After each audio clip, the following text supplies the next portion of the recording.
All right, we got it fired up. What's going on, guys? Hope everybody's doing good today. So I had a little technical problem. My Alumilite that I ordered from Turner's Warehouse got diverted from San Francisco to Florida yesterday.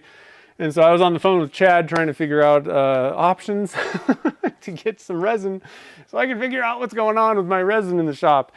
Anyway, sorry about that. So today we're going to be doing some turning, and we got results from the fun funnel blanks. So let's flip over to this. So, and this is kind of a new thing. Let me know if you guys like this view, where you can kind of see like you're looking like from almost my perspective. The camera angle is kind of coming this way, so it's kind of a weird thing, but let me know if you like that better, or if you like the reverse, where you're kind of looking from in front of me.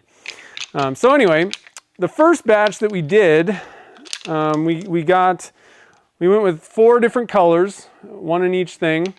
And I was just a little bit, it seemed like I poured a little early, but I wanted to turn something. So, and just kind of see. So we have results a little bit already. Oh, now I don't need to go backwards. I can go forward as forward. That's kind of crazy. So, oh, that's kind of weird. Not used to that. Anyway, they look pretty good, not too bad. So I got 4 good ones. The problem was I kind of messed up on how much, like I wasn't sure what size fun funnel, how big it needed to be, and I wasn't sure about the math. The math wasn't mathing. So we only got 4 good ones. There are 2 other blanks that came out of that. We got, you know, however many, 6 good blanks, but 2 of them, I don't even know where I put them.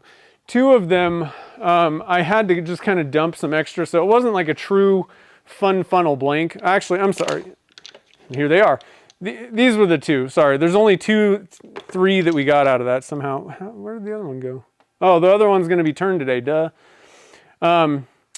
These 2 were fun funnel, and then the top was just dumping extra cup in. So those are not going to go in the pen blank club box.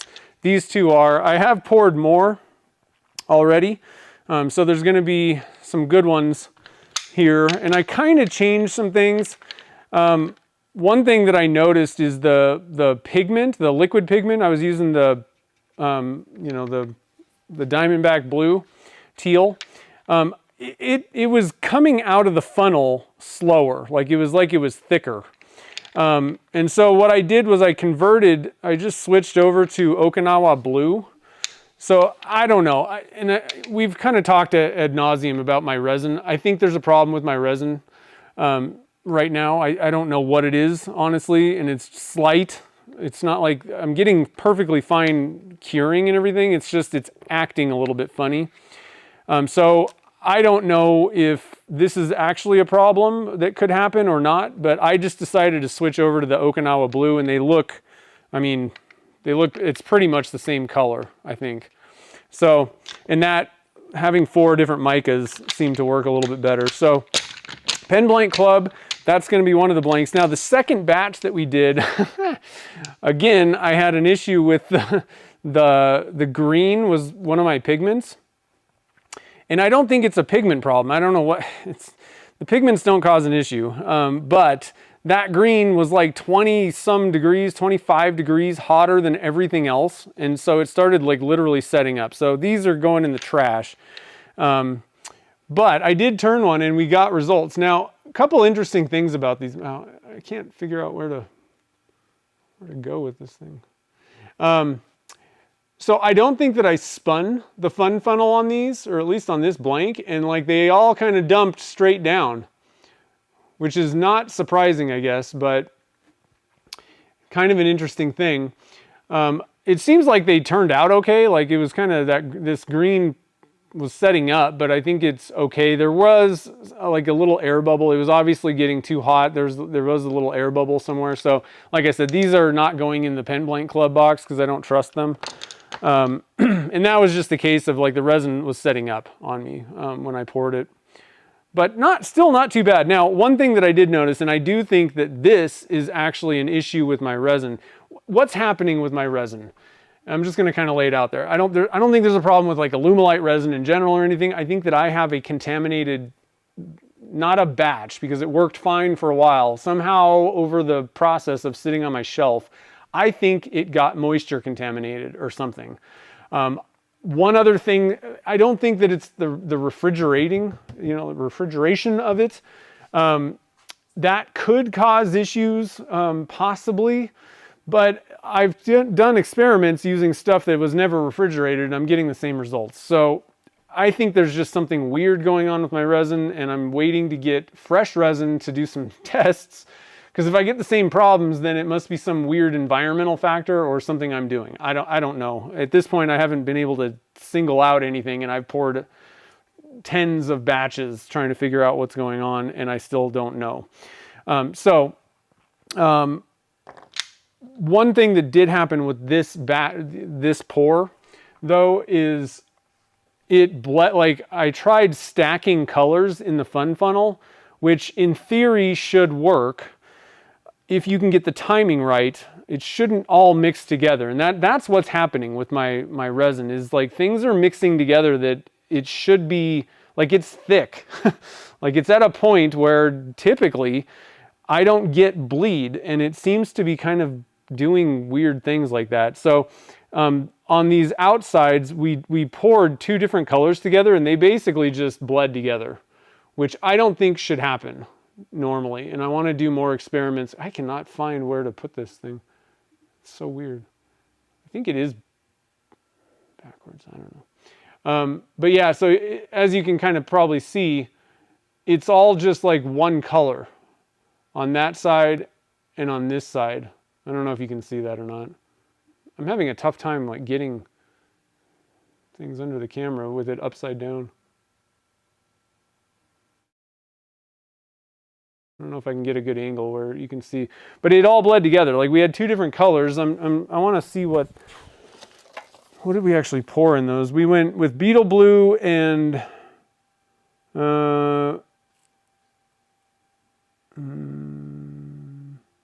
jade.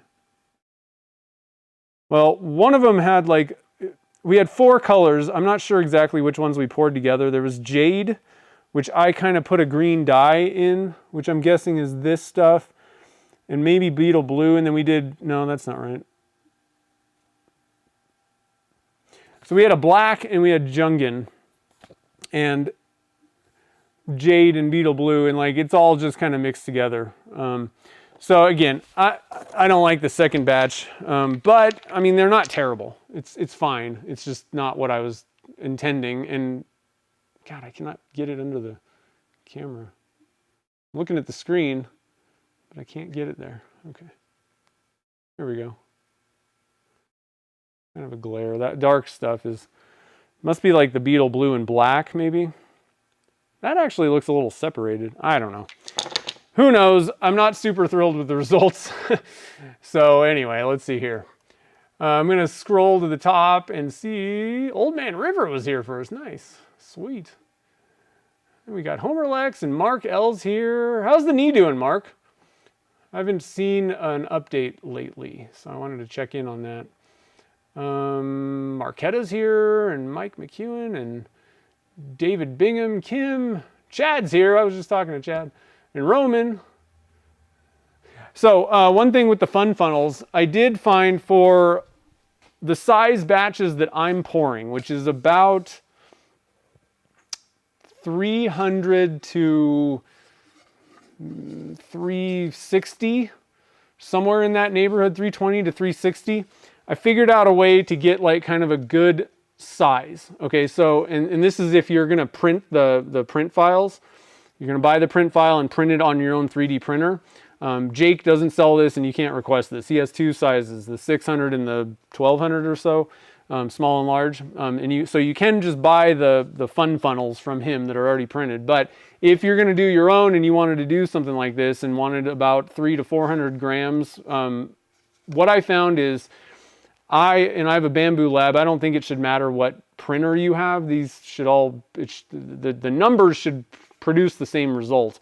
I did a 75%, and then 115. So 75 in the XY, and then 115. So I'm making it taller, but I'm making it a little bit smaller from the XY perspective, and that worked really well. Now the only issue is you've got a pretty tall thing and a fairly small base, so the issue is that I found, usually it's okay, but if you just stick this thing on the desk and then you start just dumping resin in and you're not holding it, it can tip over very easily. So the way to deal with that is just grab yourself like a smaller like little cup, or I don't know, make some sort of a holder. You could probably put it in like a PVC pipe or something like that. Like that would work pretty good.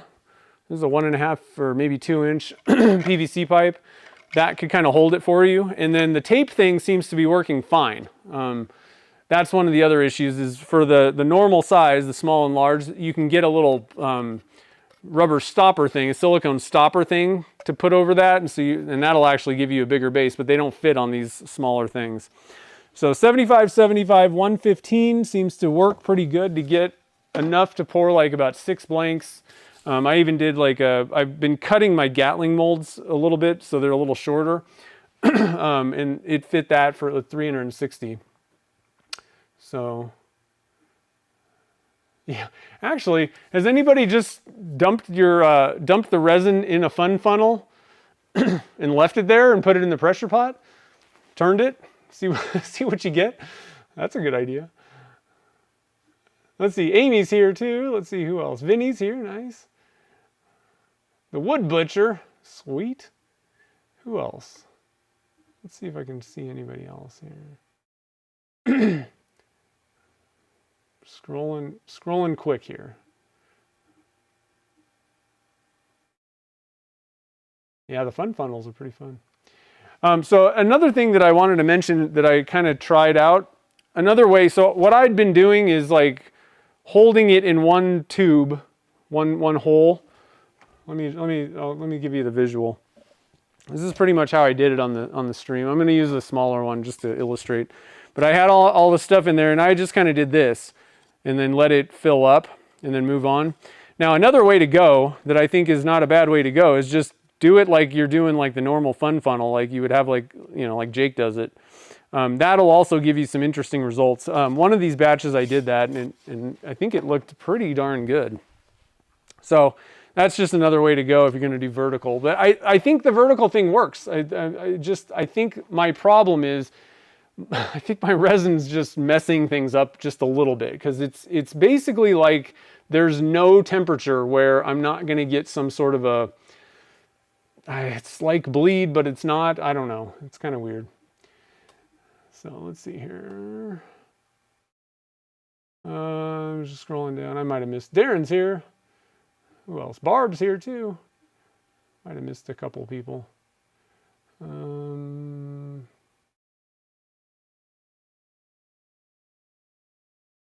Let's see. Wow, there's a lot of comments. I can't read all of them. Let's see if... did I miss an update from Mark? That's what I want to see here. I don't know where it would have been because I was all the way at the beginning. I'm going to start at the end and I'm going to scroll up. Yeah, so like a fun funnel, fun cup.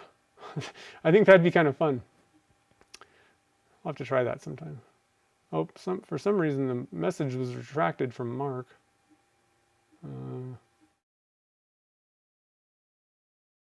Let's see, is there an update? There it is, knee is much better, nice. Still working on getting full range of motion, getting the swelling to go away. 6 weeks went well, nice. Oh, I'm glad to hear that. My knee's doing okay lately. I don't know, it's still weird. But I can do things. It's better than it was. I wouldn't say that it's excellent. It still clicks and it does weird things. That's the problem. And for me, my knee, it's generally fine. The problem that I have is it does weird things that nobody has told me what is going on. So I don't know if it's bad or not. I don't know. I don't know what it is, and I don't know what to not do. What would maybe cause a problem with it? Like, is it bad? Is it like, I like to know, I like to understand how things work. This is why this resin thing for me is just, I mean, it's just driving me insane. Like I can't handle not understanding what the problem is so that I can fix it. Like, if you don't know what's going on, then you're just like, I don't know, I guess I'll just keep doing whatever I'm doing, banging your head on the wall. So that's my issue. But all right, so let's see here. 4-in-1. Yeah, I like a 4-in-1 pen. It's true. It's like, click it. So what we got going on, we're going to turn a Sierra style. I got to be honest, guys. Let me know. Moisture left my knee and got in the resin. No doubt. Something happened. Jeez, it's killing me.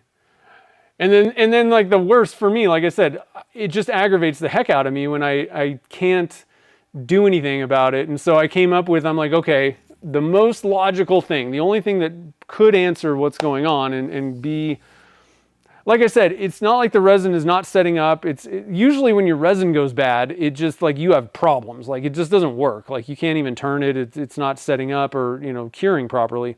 This stuff is like curing properly. It's just acting funny when I'm working with it, slightly. It's just not working right. I've never experienced this in 15 years of working with Alumilite Clear. So that just tells me that I think my resin's messed up. So I'm like, oh, the easiest way to deal with this is get new resin and see if I still have the same problem. That will tell me if my resin's messed up. Simple thing. So what happens is they divert it to Florida the day before it's supposed to come to my house. And I'm like, oh my God. So let me know about this camera, because it's actually screwing me up. Like it's weird. Like now everything's normal, but I can't seem to, I have more issues. When it was upside down, I could get things centered on it better. So let me know what you think about that. So anyway, what we're going to do an element. I pulled out this, this is one of the stainless steel elements. So I thought that'd be kind of a fun one. I think that'll look pretty good on it. So that's the kit that I chose. And let's see, so I'm going to put these away so that I don't lose them. And it'll be interesting because we already have like one example. We'll see if there's like any difference in this other one, So I'm going to put this with these so I know, well, I don't know what they are. I don't know. Okay. So we got 7. Let me make sure I got enough blanks here. 12. Yeah, okay. So I got enough blanks for the pen blank club, so that's great. And then one other thing that I'm going to do, so I also poured this one. This was a batch that was supposed to go in the pen blank club, but what happened was, so what I decided to do was stack the colors again. And I think that this is where whatever's going on with my resin is causing issues, and I don't think this should be an issue, but it all seemed to kind of bleed together. It seemed. So I don't know. Again, I don't trust these. I don't think they're going to look that great. It's not going to be what I expected. But one thing I want to do is also just turn one of these guys back so we can kind of take a look and see, is it all just kind of bled together, or is it better than I think what it looked like when I did it. So I'm just going to pull one of these guys out. Once I'm done turning the pen, I'll just chuck this up and turn, like a sample like this real quick. And just so we can kind of see what it looks like on the inside, because it looks like garbage on the outside. So we got a couple things to do today.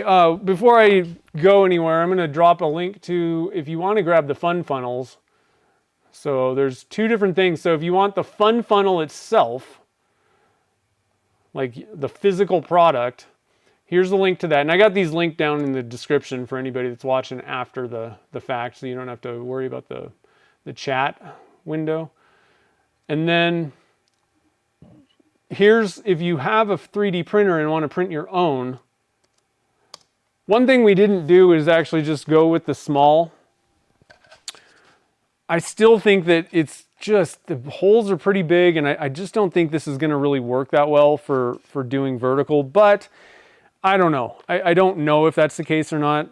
The smaller the holes get, the harder it gets as it starts setting up. That's one issue that I noticed. So this might be a little easier, and this is probably something where I would probably write, like, I don't think that just spinning it is going to really do much. I think you're better off just moving it around. It's going to be a mess, so just be prepared for that.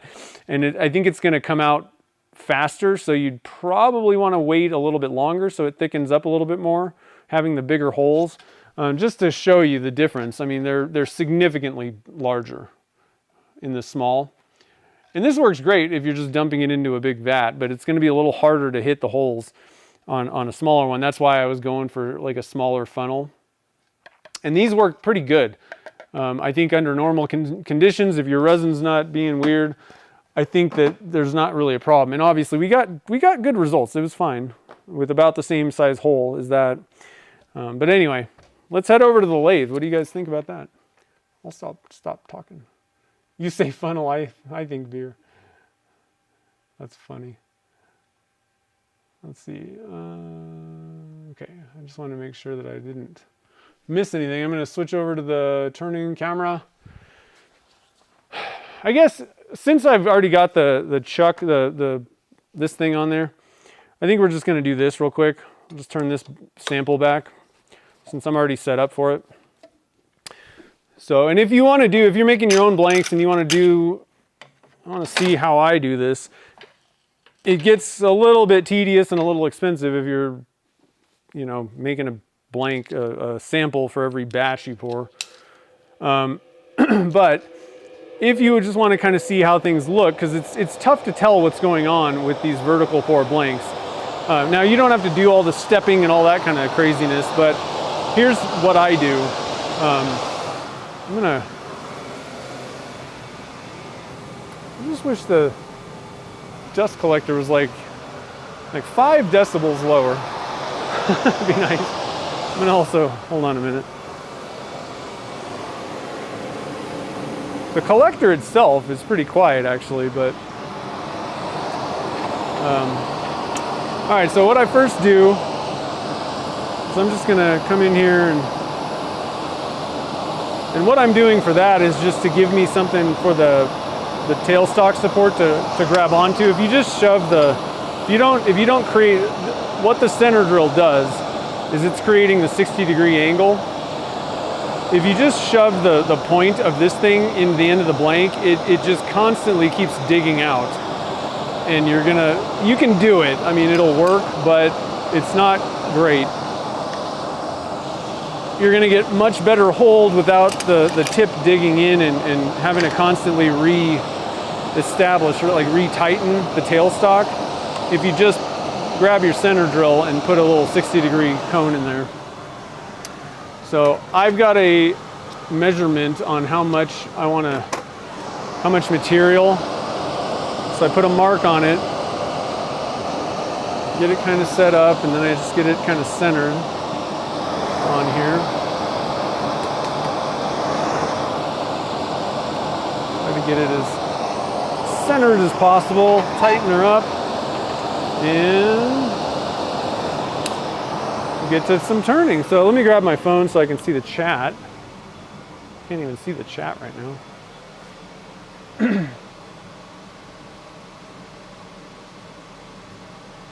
5/32 drill bit. Oh yeah.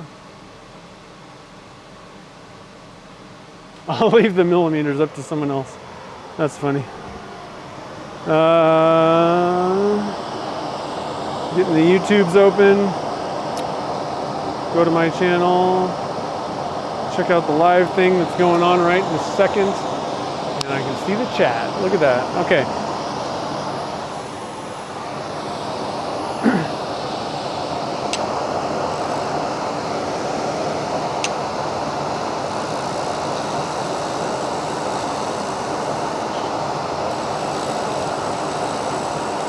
That is one of the drawbacks to pouring vertically, and this is honestly the reason that I didn't switch for many years. When I was pouring bricks, I had to cut into them. So I knew for sure what the blanks looked like on the inside, but like I said, between making it a little bit more difficult for if you're doing a kitless pen, and the material cost extra and the time of me cutting them, I finally decided it was worth, having this little bit of a hassle over all the other ones. So I've even got it marked out. I like to make those little steps to kind of show me what it looks like, different depths. That's why I do that. And again, like I said, none of this is necessary, depending. But it does look kind of good for pictures. It shows customers like what should you kind of expect. Excuse me, with my blanks.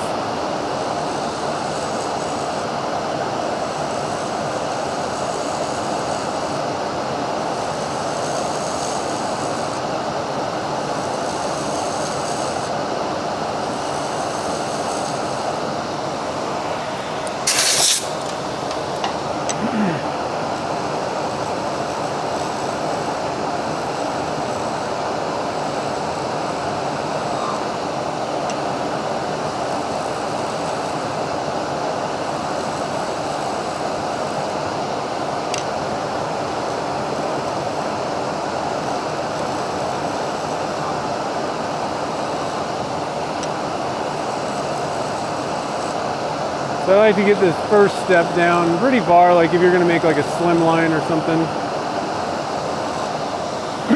That ought to be good. Second step is probably most indicative of what most pens are going to look like. Be like your Sierra cigar. A little chatter going on there.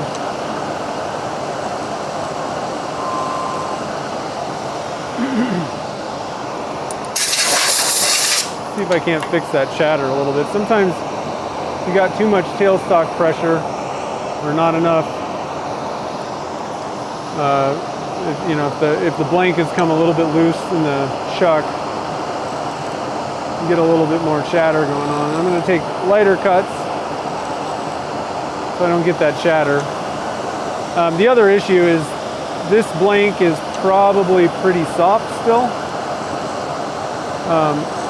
I think I want to say I might have poured this yesterday. In fact, actually, I did. I poured it yesterday. So I'm not really surprised that I'm getting chatter. The blank's flexing, and that causes that chatter.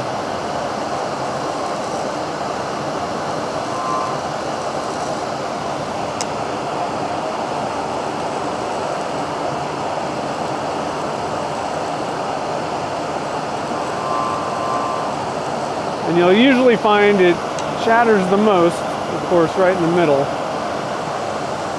That's where the most flex is happening.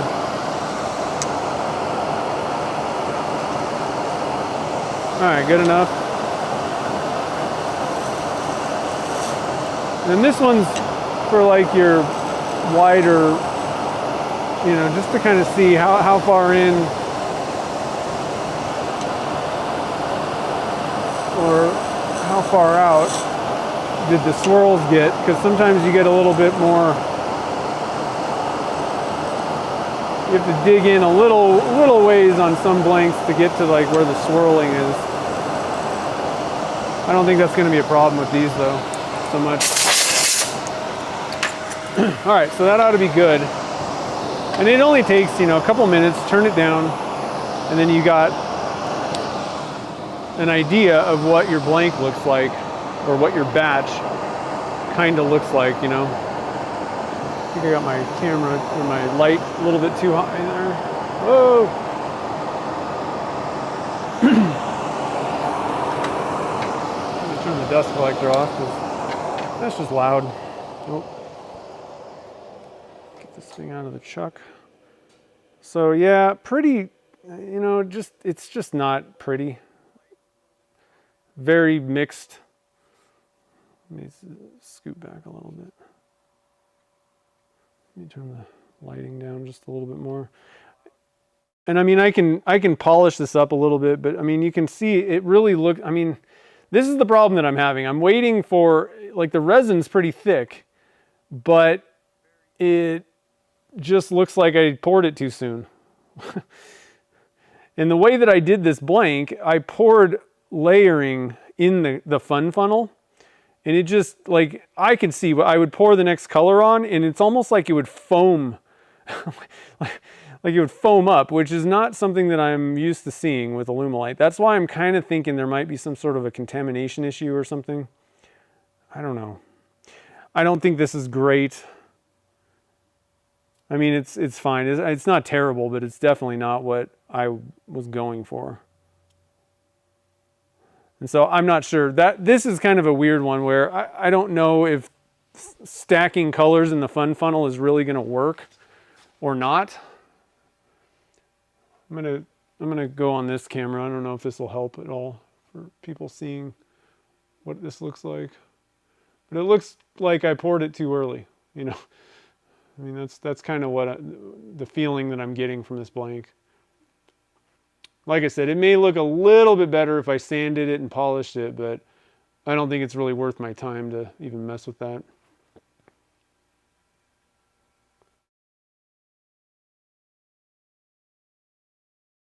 So let me know about did anybody put any comments about the direction? Usually, like I said, usually the angle is flipped. So you're not, it's not like you're looking on like this, you're looking backwards. Let me know if anybody cares either way. I don't think I saw any comments that mentioned that.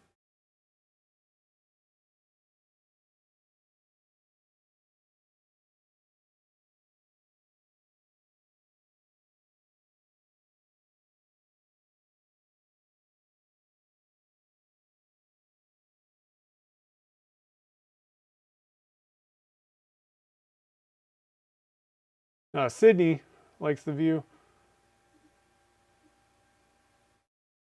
Does math really math anyway?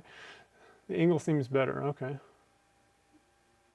The view is kind of strange. Yeah, it's kind of a weird because it's not like directly over. I can't get it direct. The problem is if I put the camera directly over, then the lighting, it's all going to be in a shadow kind of thing. That's the problem. So basically, I don't know if I can flip it. Yeah, so this is what it would look like. Whoa, you guys are like, ah. This is what it normally looks like. And I don't know if I'm just used to seeing that. That's easier for me. Like I don't know. It all works better for me on that one.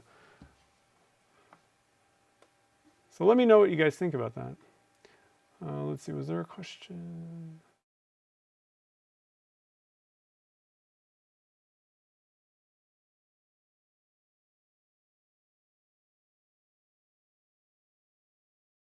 Did I see a question? I thought I saw a question. Yeah, Marquette, it's not like it's yucky. It's just not, I want swirling. And even this one, I mean, this is, if from what I'm used to, like if it was 4 months ago, and I did this same exact experiment. So I don't know what the difference is. It could be the temperature in the shop and I'm doing a lot more Alumilite clear. I don't think that's the problem. And it's just not working with the temperatures that I have right now. Cause I've been having issues since August and that's obviously the hottest in the shop, but I've never had an issue in the past. So I don't know, but I want it to be more swirly. You know, that's what I like. I find those to be the most attractive blanks. Here's an example. This is my Jamaican Me Crazy blank. This is what my blanks should look like. And I know that this is a different style or whatever, but even with the fun funnel, I still think you should be getting a little bit more of this kind of look, where there's like kind of blobs of things going on, not just kind of, this to me is just, I poured too early. Like they're all just kind of merging together. And the other issue that I'm having with the resin is it's not providing like I don't even know how to explain it, but see the gold, there's like facets to it. I mean, all the micas, especially when you see like a bigger blob, there's like facets to it where this is all just flat, like, and that tends to happen when the resin's too thin. All the mica powders, like you've poured too early, it's not thick enough to hold things in place. And all the mica powders just kind of tend to just settle out and be like the same plane. That's unattractive generally. So to me for sure. So I don't know, hopefully that kind of helps, but like I said, these blanks are not they're not going in the pen blank club for sure. So let's go back to the lathe. Let's see, is there any other, either angle? Vinny likes the old. I kind of like the old way. It just, I don't know what the deal is.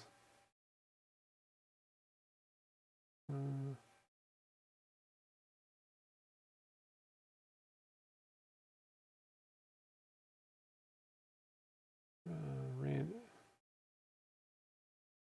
Oh, okay.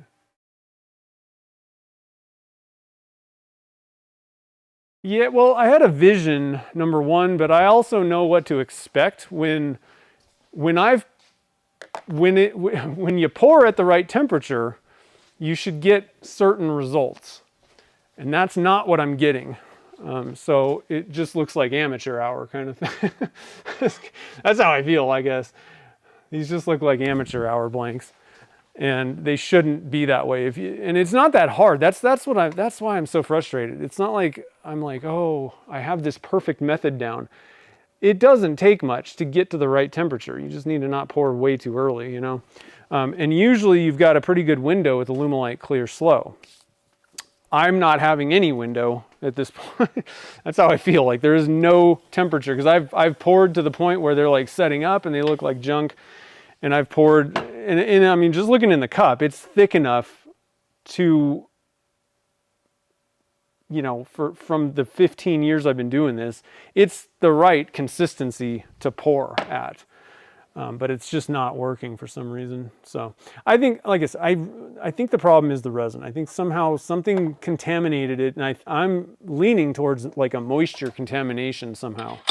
I don't know if it's been like more humid in the shop lately. I mean, that could jive. Again, with August, it has been generally, it feels like it's been more humid here lately. It seems a little odd, but I don't know. Maybe there's like a hole somehow. Maybe my jugs aren't fully sealed somehow and moisture got in there. I don't, that's my best explanation right now. So, but like I said, I'll keep you guys updated. I'm hoping that I will have answers, or I may not be able to tell you exactly what happened, but if I get new resin and all of my problems disappear, I'm going to be like, if this happens to you, just go get new resin. You know, I'm hoping that's the answer, because if that's not the answer, man, I've got problems because I can't pour blanks right now and I'm just running out of inventory. Okay, so let's turn this guy up and see what we got. Luckily, these turned out pretty good. They're not, I think they could be better, but they turned out pretty darn good based on that sample. So let's see what this one looks like. This will be also kind of another,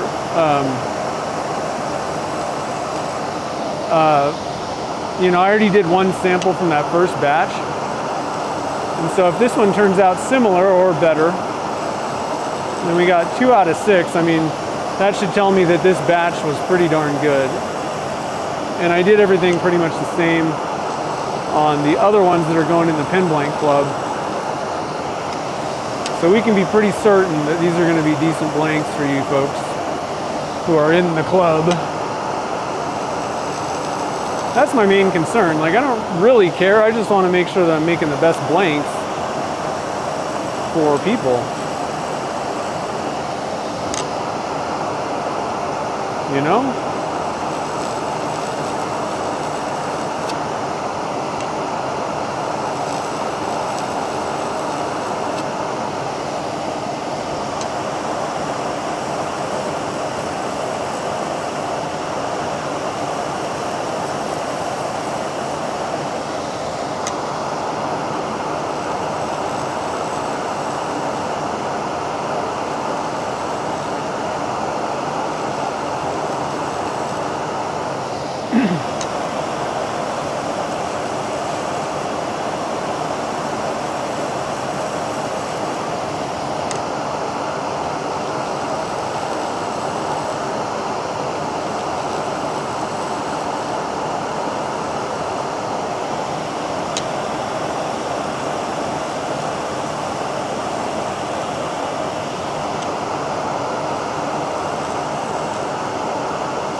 we're getting close. I'm gonna give you guys a peek at what's going on here so far. I haven't even looked at it yet. Let's see what we got. Let's zoom in on this thing. Focus. There we go. I'm gonna get this thing out of the way. Yeah, that's looking pretty good. We got good little pockets of colors. So I would even actually say that might even look better than that sample. I like these little pockets. That's not bad at all. I like that. What do you guys think about that?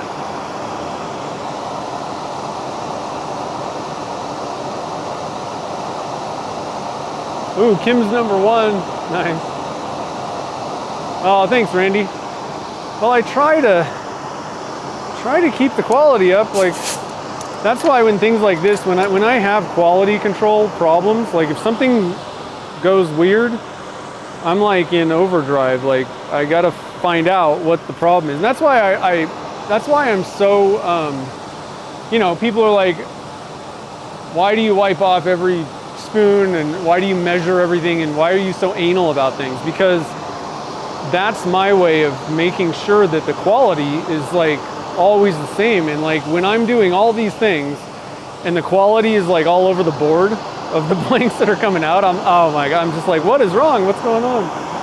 So it's frustrating when these things happen. Yesterday it was kind of funny. I ended up having to fire up the 3D printers again, the resin 3D printers. And I've talked to Chad about this. I'm not sure, anybody that's got a resin 3D printer, if you've stopped using it for a while, it just seems like the first, like at least like first one, if not the second one, like I always seem to get like failures. And I don't know what it is. Like, it's just like every time I fire them back up, like I'll level the bed and do all this stuff, and I get a failure the first time, maybe the second time, and then finally things kind of settle down. And I thought it was funny because right now I'm having problems with, I can't get the resin to work, my like casting resin, Alumilite, but I fired the 3D printers up and got a perfect batch the first round on the 3D printer, and I'm like, wow, something's wrong when the 3D printing is going better than the pen blanks.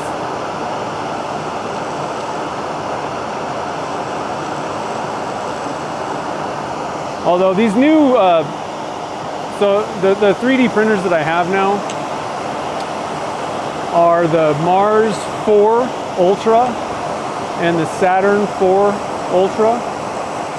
And I gotta be honest, the technology on those resin printers has gotten to the point where they're pretty like set it and forget it. It doesn't take, as long as you've already figured out like the exposure settings for whatever resin you're using. And I'm not doing anything new. I'm just reprinting things that I've already got all the settings ready for. As long as you're doing that, like the printer just kind of takes care of everything for you now. Some of the earlier ones, they took a little bit more fussing with.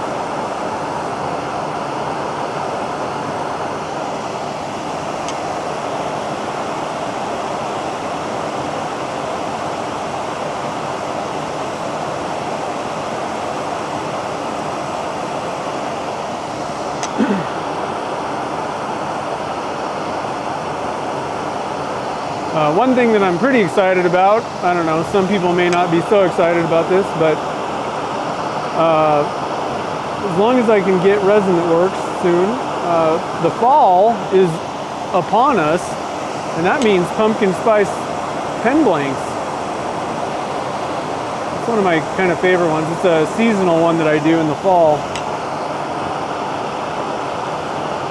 So as long as I can get resin in that's doing what I expect, the pumpkin spice blanks should be coming soon.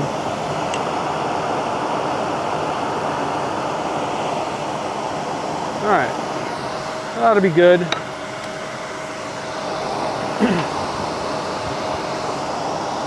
Celia's here, what's up?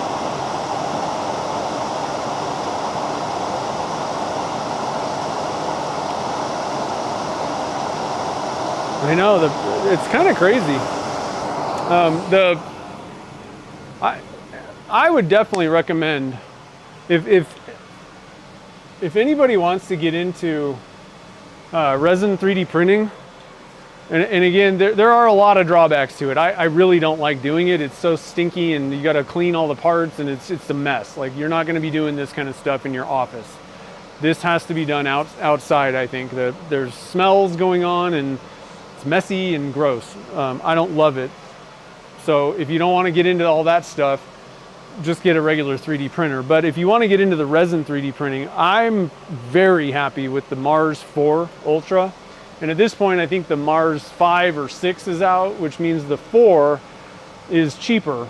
So for like a couple $100 at this point, you can get that one, and it'll do quite a bit. The only limitation is like the bed size. On the Mars is kind of the smaller one.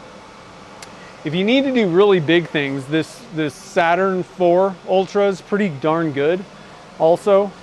The problem with these big ones is you have to fill the vat. Like, the vat that holds the resin is pretty big, which means if you just want to print a couple things, you got to fill the vat far enough to have enough resin so that the thing will, there's enough volume of liquid in there.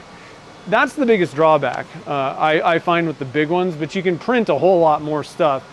And the Saturn 4 Ultra has the tray peels away down.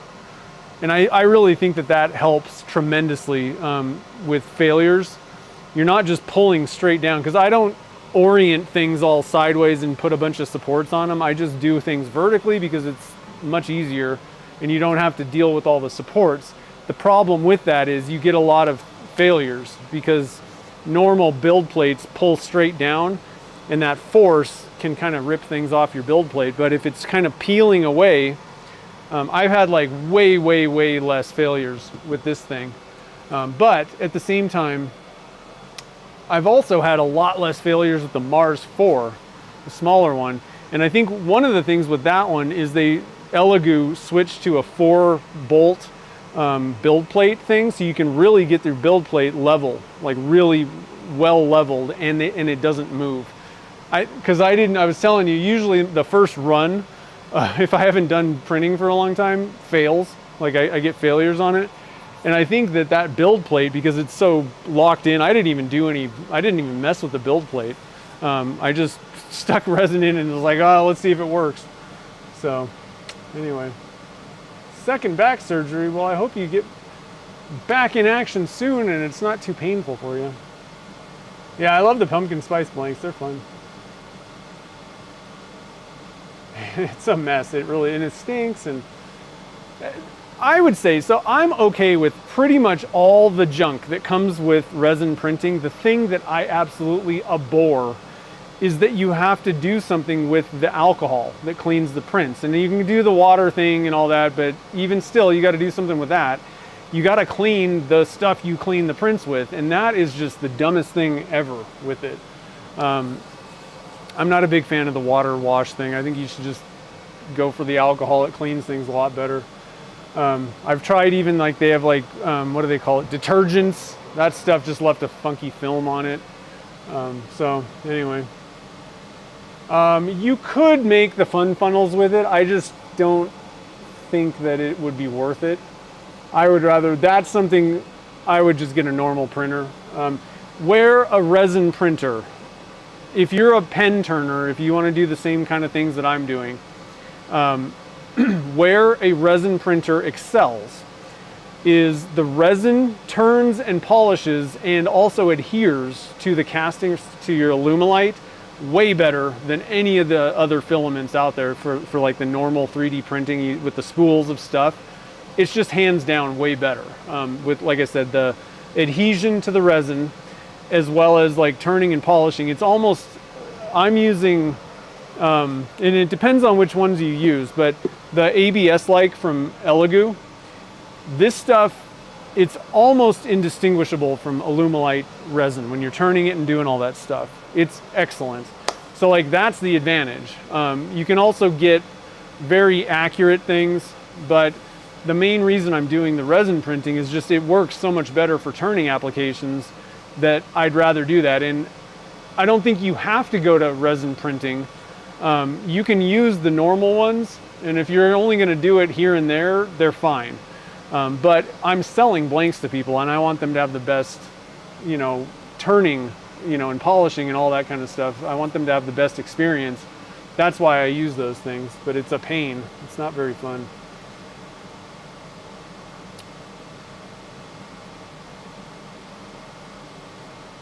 Place a ResinWorks Studio magnet on my black frame. Well, I've got this sign.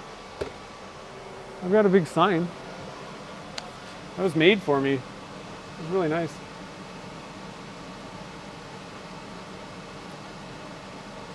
Yeah, I don't know. If you give somebody a PETG blank and you give somebody a resin print 3D print blank,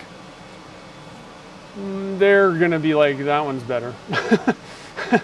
I think, because I've turned both of them, and PETG is not awesome. The other thing is it's a solid material where you got those lines, and so sometimes you can kind of have like weird layering unless you really unless you dial up the settings and all that stuff.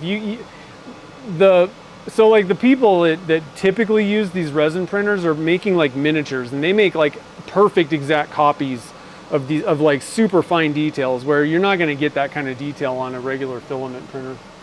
But like I said, it's a personal preference, and I think for most people the amount of mess and fuss that goes into dealing with how you do the resin printing is not really worth it. And it's kind of a one-trick pony, and you got a pretty small build plate, so if you want to print bigger things, it's not really going to work that well. So for most people, I think the filament style, the typical, you get the spool of stuff and it melts it, I think that's just fine. And for a few pen blanks here and there, that's fine. The larger one, this one, that's a Saturn 4 Ultra. And I'm actually also one thing, so I'll get back to sanding and finishing up the pen blank, but one thing that I'm super excited about is I finally got off my butt and I started setting up an Amazon links page thing. So I'm gonna have a thing for all the resin 3D printing junk that I use, all the resin casting, cups and stir sticks and like all the little random things. So if anybody thinks of something where you're like, where do you get that? Now, if it's not on Amazon, that specifically isn't going to help. But many of the supplies and tools and things that I get, I either get them from Turner's Warehouse or Amazon usually. So now I'll have all the Amazon links covered, and it'll be much better than the thing that's on my website. So very, very soon, it'll be there for you, so you can kind of know. And like all these 3D printers and all that stuff, that's all covered. For filament type, PETG is the best. I highly recommend not using PLA for turning applications. It's terrible. It's got a very low melt point. So when you're turning it, it tends to want to melt. When you're drilling it, it tends to want to melt. It's very like spongy when you're drilling and cutting it, and then sanding and polishing it is terrible. So like PLA is horrible. PETG is a little bit stiffer. It's got a higher melt point. It works pretty well. ABS works okay as well, but I think that with all you run into problems. It's a lot harder to print, so I wouldn't mess with ABS. I would just go with PETG. It works great. My biggest thing is, if you're gonna get into this stuff, the biggest thing about filament printing that I highly recommend that you do is make sure your filament is dried out. And they sell like filament dryer things. It's basically just kind of like a humidifier type thing, but they have very specific ones meant for filaments. I would highly recommend drying it out first and then printing with it, because you're gonna get way, way, way better results. So that's my biggest tip for regular filament printing is, every time I've run into a problem where I get spaghetti stuff or it fails, I go in there and I just dry the filament out, put it back on, same settings, and it works fine. the pea shooter, this is from Firefly. This is Malcolm Reynolds' gun. Many years ago, I did a thing for I just went crazy. For, Punished Props. I was thinking my dad's business is PT Products. They did I think it was when they hit 100,000 subscribers on YouTube, they did a community build thing. And so they make props. And so this is made out of like the Harbor Freight foam mats. And then I added my own little like resin pieces and stuff. So anyway, I did that for their 100,000 thing. And I was pretty proud of it. I could be a prop maker. Probably not. The programs are pretty easy to use. That's another thing. For resin printing, it's actually, I find the slicer program and all that, there's like way less settings. There's like at this point, with the new printers, there's like 2 settings. There's pretty much 1 setting. It's what is the exposure time? And that's pretty simple. You do a couple experiments, you find the best thing, and then you're set for that resin. Filament printers, they've got a lot more settings and it can get complicated, but the newest printers out there kind of handle everything for you, so it's pretty easy until you run into problems. Then there can be some issues, but pretty much. Oh, you shoot black powder? Yeah, that's cool. All right, let's get back to the turning real quick. That's the wrong view. That is not the right view. Okay. Oh, and I could have shut the dust collector off a long time ago. No need to collect any dust. Oh, and guys, you guys, hey, you guys, guess what we get to do? We get to pull out the new lathe, buddy. Woo! I love it. So if you, again, I was using one that was like a 2nd generation. It was like one of the first ones that they came out with. The new one, the stitching around the edge will eliminate the fraying completely. And the backing on this guy is kind of sticky, so it's not going to slide around compared to this was a pretty smooth and slippery material. So I'm very excited to use the new lathe buddy. It's going to be exciting. All right, I'm going to put some gloves on because I don't like to get my hands all wet and they end up cracking and then I can't do anything. Okay, so got that there. Get my handy bucket. Let's see here. Got those guys. We got so I like to start with 600 grit silicon carbide. Props to Zach. Was Wurzel.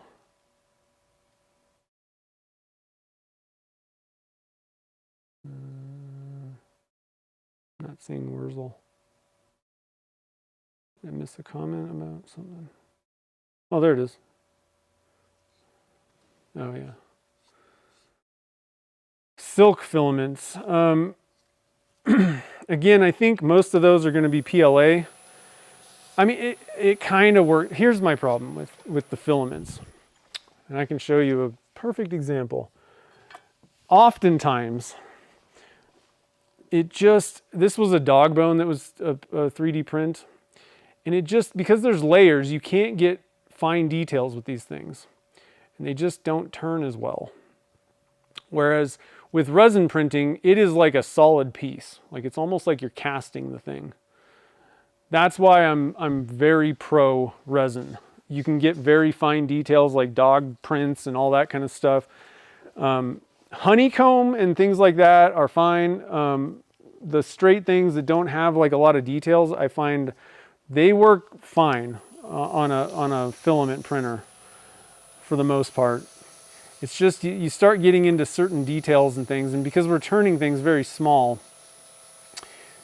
you have an advantage with the resin printer for details.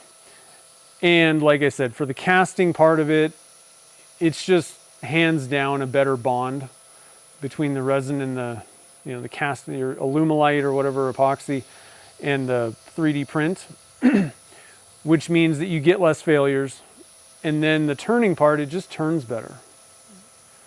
And that may be an opinion thing, but I do kind of believe if you gave the same person a PETG print blank and a resin print blank, using the right resins. Like I said, there are some resins that are not very fun. They're very brittle and it's not really an advantage. But like I said, I mean, I've tried quite a few, and that Elegoo stuff is just kind of there's nothing special about it. It's just probably one of the cheaper ones, but I get pretty good results with that ABS like from Elegoo. It turns pretty well to me, and sands and polishes pretty well too. PETG, I think sands and polishes relatively decent. I want to say much better than PLA. PLA's junk. Don't like that stuff. Oh, I got another, I don't know if it's a tip or something to talk about. So recently, I've been trying something a little bit different with my, like, sanding, polishing, let's say. So, like I said, I like the silicon carbide, which is like your wet or dry, you know, automotive, when you're, you know, in Home Depot or whatever. Those are the terms. Basically, the one that's going to be black is your wet or dry stuff. That should be silicon carbide. That's what the little grit particles are. I like that. It cuts really well. It just does a really good job of that initial sanding. Definitely want to use, you know, water with it, but it does a great job. And then I go to the Zona papers. But one thing, and I do green and then gray with my Zona papers. But one thing that I started kind of trying, and I'm thinking it actually works better, is this is how I normally sand. I go from like underneath, and I still do this, get in there, do the underneath thing. But I started kind of experimenting. I've seen other people kind of grab it like this. And I was like, okay, whatever. I like to do a little bit just on top actually first. But I thought I'd just try and see, like, what is it about this? Is there something going on here? Is this something? And I think this is something. Number one, you're getting 3 contact points. And I don't know, I kind of am maybe putting a little bit, maybe even more pressure than I normally do. I don't know. But I am finding that I'm getting better results doing that. It's really odd. And I'm not entirely certain why. So I just wanted to mention that. Give it a shot and see if you're getting, what I'm getting is, it seems more of an even and just like a little bit better sanding or polishing with my polishing papers. I don't know why. Maybe somebody has an idea of why. Maybe you do it and you know what the secret is or why it's doing that. But like I said, the only thing I can think of is there's maybe a little bit more pressure being applied, maybe. But there's also like 3 contact points all at once. So it's maybe just doing more work in a quicker time. I don't know. Seems a little better. I don't know though. So I do a little on the bottom, I do a little on the top. And I don't do that with the regular sandpaper. This stuff is really aggressive, and I think that it would just, number one, I tried it and I couldn't even keep the sandpaper on, like it would just flip it off. With these polishing papers, you can get it, you can hold it there. I don't really have a problem. It does tend to, sometimes it'll kind of flip it off, but I don't know. Let me know what you guys think. Not pinching it, yeah. Reverse spin, yeah, that makes some sense. Kind of changing directions, I've heard that. I haven't tried that really. The only I have sanded in reverse just because it's more easy. Typically, like on bigger things like bottle stoppers, I find that that's just a little bit easier. I don't know. It just seems like I'm getting better results. it seems more polished, let's say. I mean, just looking at it, just to me, it looks more polished than it normally does at this stage. I haven't done a ton. I don't know if I've done any using that. And just to let you know, most of the samples or things that I've done that to were those like sample blank things. Like I haven't turned a pen and used magic juice, I don't think. So we'll have to kind of see, but I don't know. There might be something to it. Might be something there.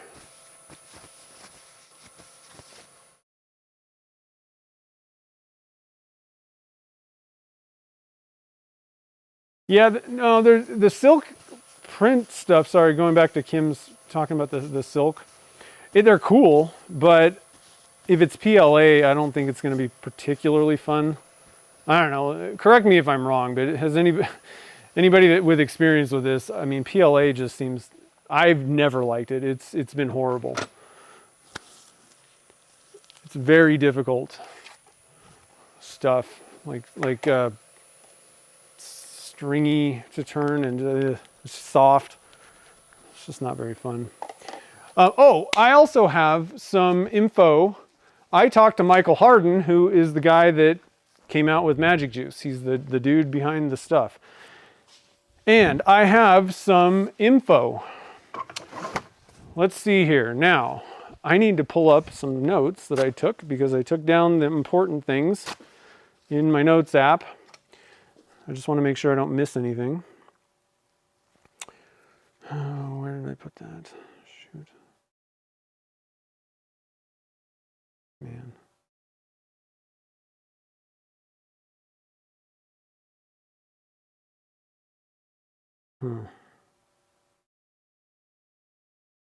Well,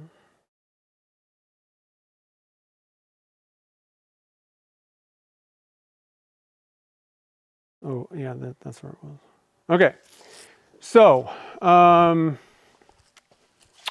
so three main takeaways. You know, I've been talking about using the Magic Juice and paper towels and abrasiveness. So I asked Michael, I said, you know, is this something that you've like kind of thought about, looked into? And he agreed that by far the white paper towels are the most abrasive, which I think we all kind of knew that. He said like, you know, second best is exactly what I'm using here, shop towels. But he said what he prefers is microfibers. So the issue with microfibers is they will not rip if they catch, and so they can be dangerous. You're using a rag on the lathe, which is not the most ideal thing. However, what you can do is, you know, I don't think you need any special microfibers or anything, but let's see, do I have a microfiber? Well, this one's a little bit special, but if you can cut them down into smaller things, you have less risk of catching.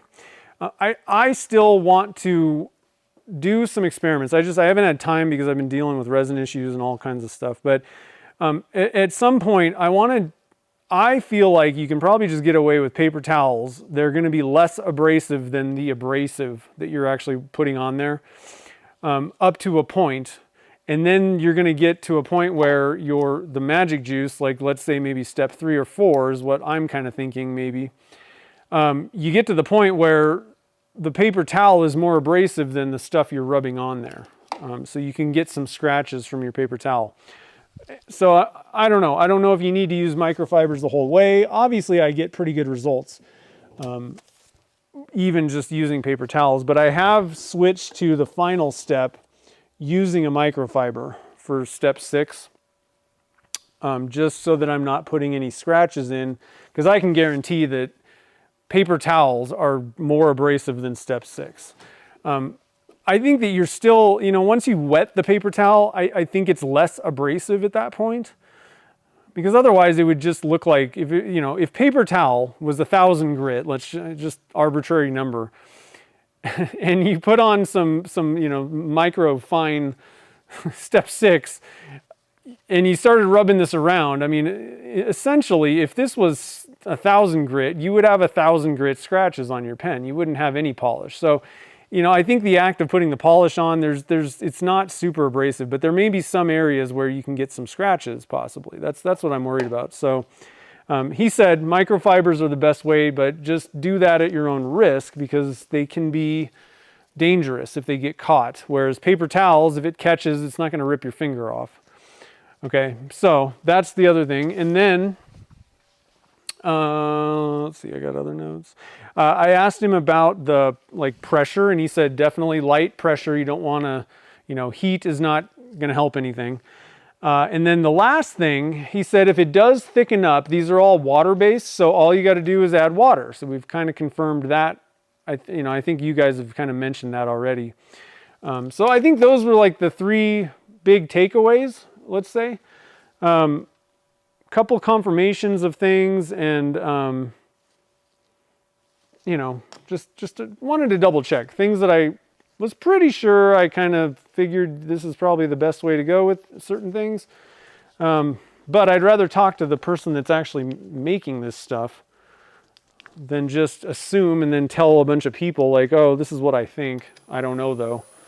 So we got a couple, like I said, a couple confirmations.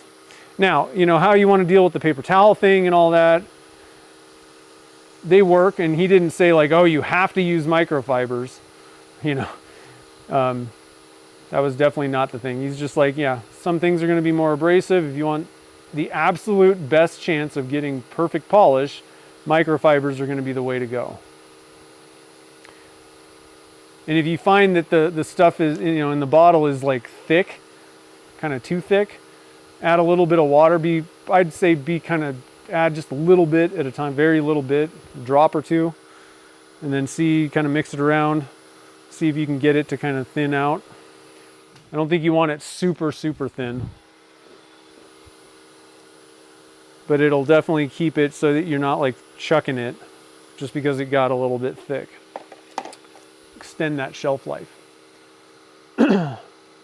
Let's see here. Is there any questions? PETG glow. Yeah, I don't know about glow. I haven't seen a PET. I don't look a lot. It's not like I'm super entrenched in 3D printing. I know enough to do what I need to do. I can give you tips on what I've found works for me, and that's about it. But I'm certain there are more experienced, knowledgeable people out there.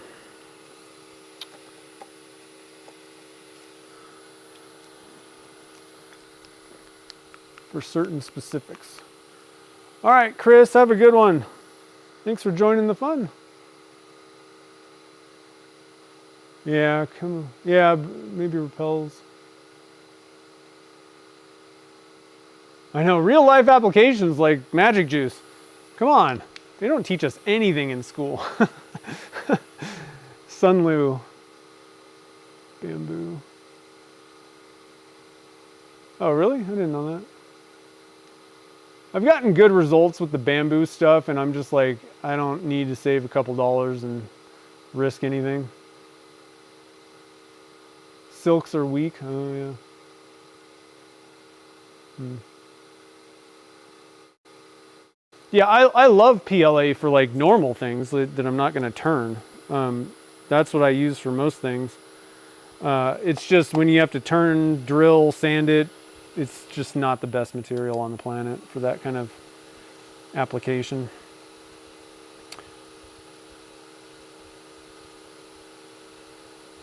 All right, so we're on step 3, and I'm telling you guys, I really think that grip method, I mean, this thing's already, we're on step 3, and it already looks, to me, because the thing is, you can kind of tell, like there's like a reflection line, and it just looks better, like less little scratches and stuff, so that's kind of fun.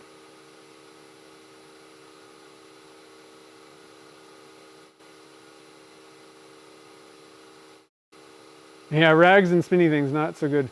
And I mean, that goes for anything, guys. You know, you don't want to be wearing gloves with the bandsaw, the table saw, the drill press, like any of these things. You know, gloves and rags and things like that, and like long hair, that's a no-no. You know, tie it back, get it out of there. Long sleeves, anything that's not going to rip if it gets caught up in that thing is dangerous. So just be careful, because you know, it's one of those things where you're like, oh yeah, I know, but I'll be careful. But I know people that know and have gotten. I know somebody that got their hair caught in a lathe. I heard a story of somebody that got their hair caught in a lathe and they found him dead the next day. That was at like a college. So, you know, it's serious, you know. It's just not worth it. Be careful. So and like I said, so far I've gotten pretty good results doing this, where I use these blue shop towels most of the way through. And then finish with that microfiber.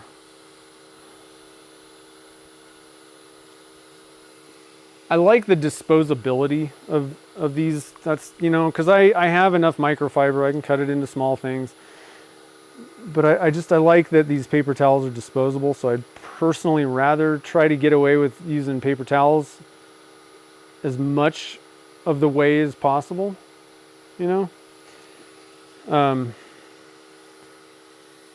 So let's just kind of, we'll see how we do at the end of this thing.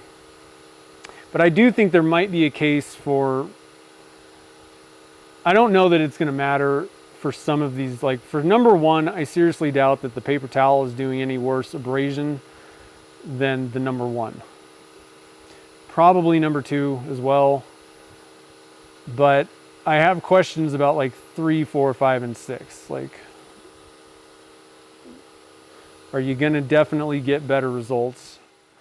And here's another case. So, you know, when I've got the stuff, the magic juice on the paper towel, and I'm doing that, there, you know, maybe it's creating kind of a buffer.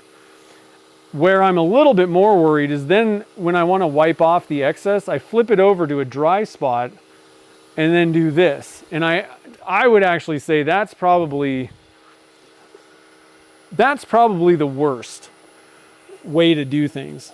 I'm gonna suggest, guys. I'm gonna make a suggestion. I'll get to it in a second. I need to have a prop here. So here's where maybe you can kind of have the best of both worlds. All right, so you use paper towel on, you know, and do the whole thing, and then throw that paper towel away. Don't wipe off any excess. Don't do that. Go grab yourself a microfiber towel, and to wipe off the excess, stop the lathe and do this. That might be the best of both worlds. I still think that I want to use the microfiber little square for the number 6. But I think that this could be a reasonable alternative. I don't know. So just another thought, just something else to kind of think about that I just thought of. So we're on step 6, and like I said, I do think there's something to, if you're going to use like something that's like a swirl remover only, might not be the worst idea to use a microfiber. Now, one thing that I'm doing is just reusing the same microfiber because I don't want to have to just throw these things away. I don't know if that's bad too or anything, but so far I haven't had any bad results, let's just say. All right, so I do my number 6, shut the lathe off, and I grab my nice clean big microfiber and I do this. And that's looking pretty darn good, guys. It's looking good.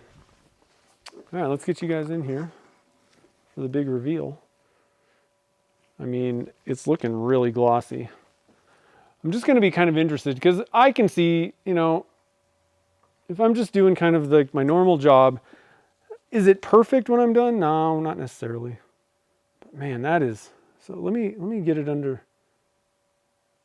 Yeah, still a few scratches.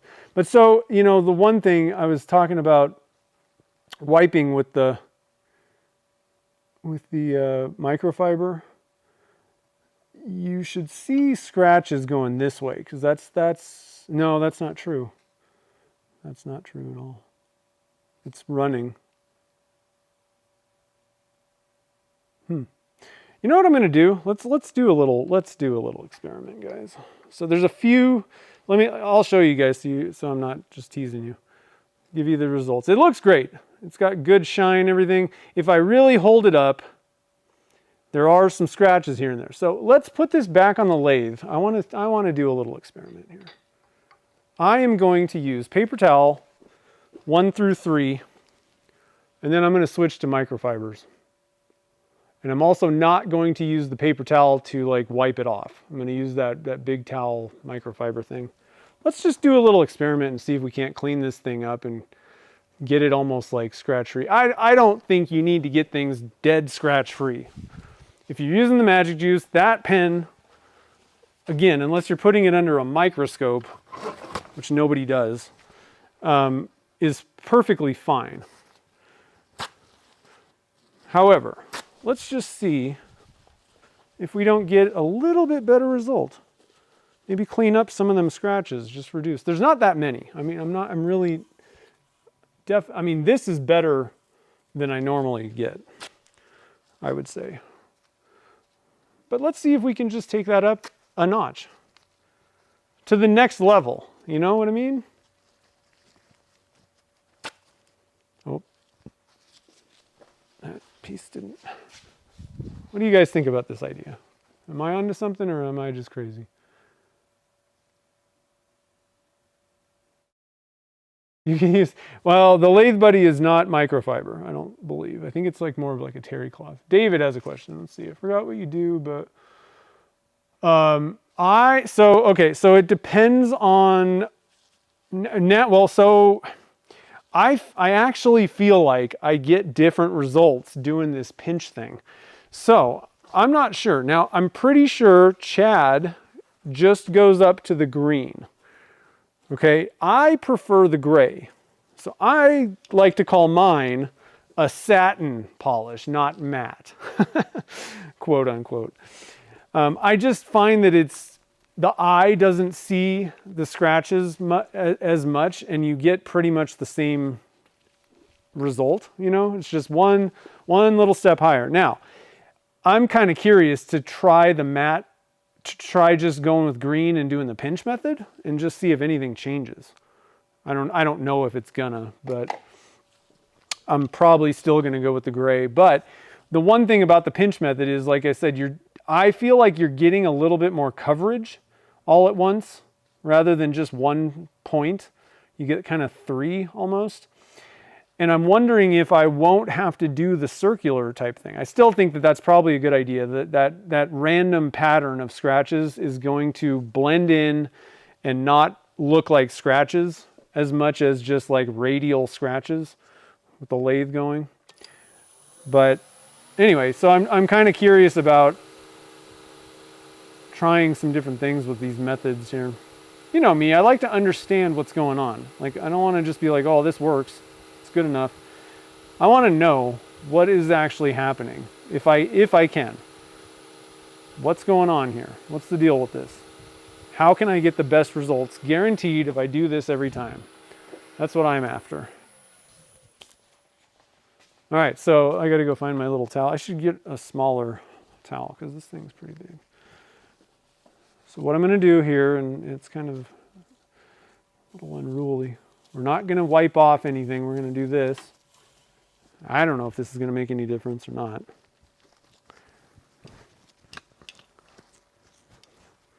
Got to get my towel. The problem is, where do you put the towel while you're doing the spinny thing? Should get a little magnet. Okay, so a little out of my element here. So doing things differently. I got to think about what I'm doing.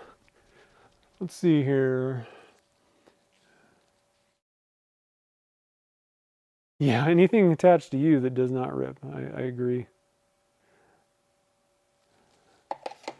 Wholeheartedly. Okay, so step 2, we're doing 1, 2, we're gonna go 1, 2, and 3 with the paper towel. And then I'm gonna switch to little bits of, and I'm not gonna wipe, I'm so used to doing that. I have to really think about not doing that final, like flip it over and wipe it. Oh, turn it off. Turn it off first.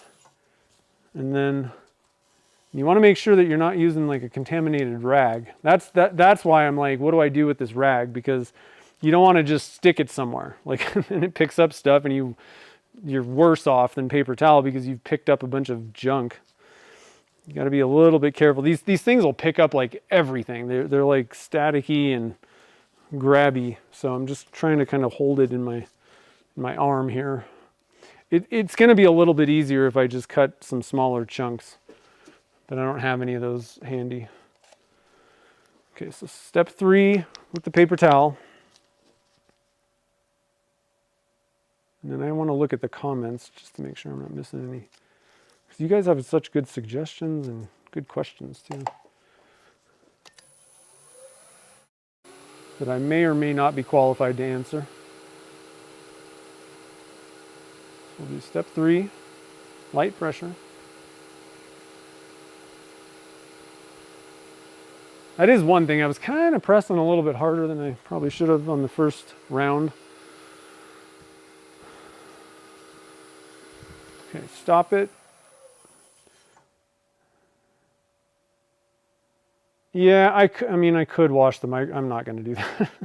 I'm not going to wash a bunch of 1-inch. I'm just going to chuck them. I have limitations to my patience.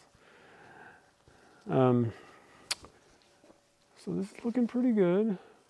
I don't know if there's any like scratches. Now I'm going to switch to the microfibers. I do have a couple. So the issue is I have these little things, but these are like special ones that I bought for car polishing stuff, and like these are just not simple and cheap. There's like a little rubber membrane in between these two colors to keep things separated, and it's a little bit more than like, it's just not a cheap normal towel, you know. So I don't recommend necessarily. One thing though is I don't think these fray as much, being kind of glued to a backer. That is kind of a nice thing. Yeah, I'm gonna have to go get I use those scissors to cut sandpaper, and they cut sandpaper really well still. They don't cut anything else well at all though. So we'll get the big guns out. Okay, so we got 1. So we got step 4.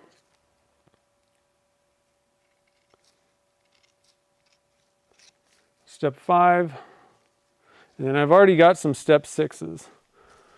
So I don't need to cut more of those. I am going to use a fresh one though, just to see. We want to have the best science going on here as possible. Now these things, the problem is with these microfibers, when you cut them, they fray, at least for a little while. It's not going to hurt anything, but it's kind of annoying. So just be aware of that. Okay, so step 4, let's see, any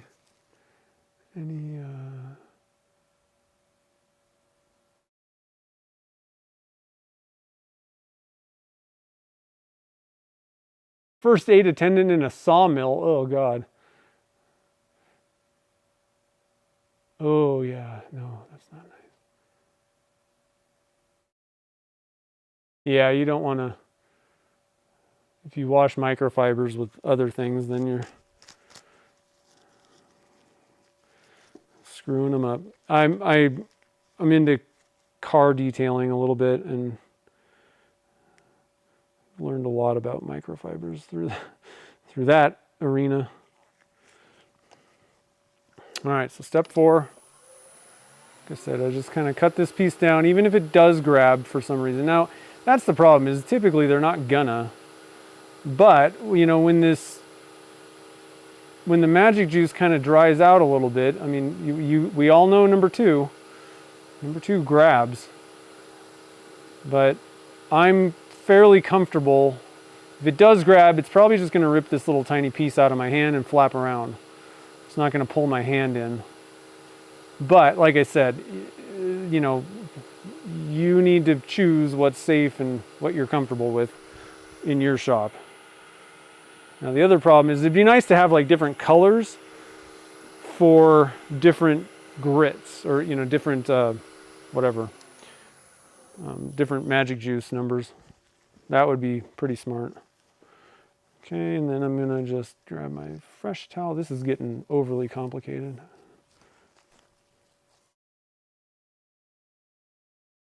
And you don't want to dry, another thing for anybody, just since we're sharing tips on microfibers, don't dry them. Tumble dry, like heat. You don't want high heat with these things, or else they'll just melt, because they're basically just plastic. It'll just melt them, and they're pretty much useless once that happens. Okay, so step 5. This is taking way longer than I really wanted to. to polish a pen. That's okay. Here we go.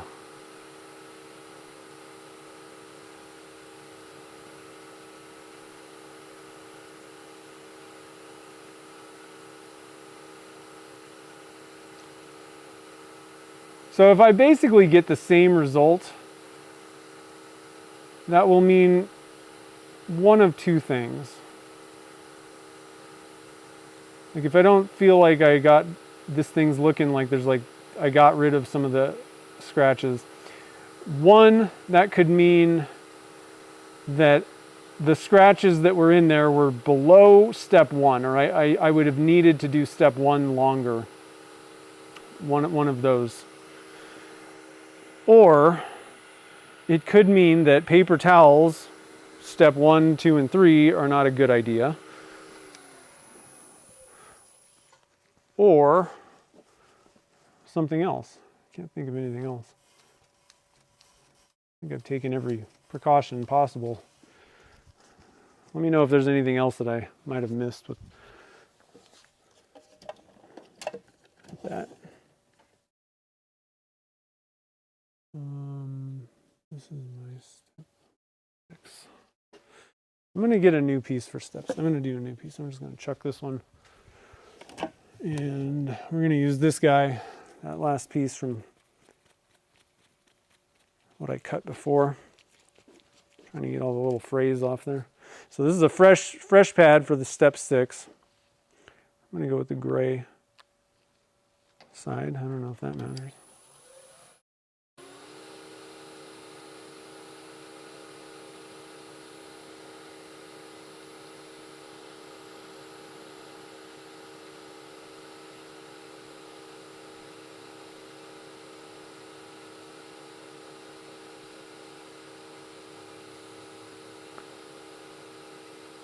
So again, once again, we're just going to restate. Be very careful if you're using any kind of a rag that does not rip on the lathe. There is danger involved, so you need to make that decision yourself if you think that this is worth it. Okay? All right, so step 6, we're going to wipe off like this. And then I'm going to put this thing under my eyeball microscope. Put that rag in there. The other thing is I just kind of grabbed that rag. It wasn't totally brand new. Like there could have been something on that rag, maybe. But if that were the case, there would be side-to-side scratches only, if that yellow rag was the problem. So that kind of helps to narrow things down. Okay, let's see here. Real quick, I got to give it a look myself. Yeah, I don't know. It's hard to see. I would say it looks better. It's tough because I'm seeing these like weird lines. Like here, I got to do the best way if you're trying to look at something glossy like this and see if there's like scratches or, you know, what the surface really looks like, I'm actually going to back you guys up and I'm going to show you what the best method is. I'm going to put this thing down for a second. Hold on. Hopefully this is backed out far enough. There we go. I'm going to actually just do it over here. Hopefully this is a good angle. Okay, so the best way is to have a raking angle. So like the light is coming from here and bouncing to your eyes. And I find that the best is to have like a more focused beam, not like a giant panel light. All right, and this thing is super bright. It's probably overly bright, but this is the best way. And so you get this thing under this light, and the light is bouncing right into your eyes that way. So you can really get a good look at the surface. And you know, there's a couple little scratches. This is ridiculously man, most of that surface is pretty clean looking. And you can get higher magnification. You know, I do have like a 1.5 reader in here because otherwise I wouldn't be able to see anything. If you want, you could. I don't really recommend you do this because you're going to fret over every little scratch and it's going to drive you insane if you do. For every pen, do this. But you can get like a much higher magnification lens. I got to get to the right distance here. This is not working so well. And really get in there and see like what does the surface look like. I only recommend doing to this level if you're like, okay, I'm getting scratches. I need to kind of go through and like figure a process out that will give me the results that I want. Once you've figured out a good process, get rid of these magnification things because it's going to absolutely drive you nuts. You're going to be like, oh God, there's a scratch. I got to do something about that. And when you're magnified to this level, God, I can't see. It's like it's the wrong depth or something. Let's see. Let's try. Maybe it needs to be closer. There we go.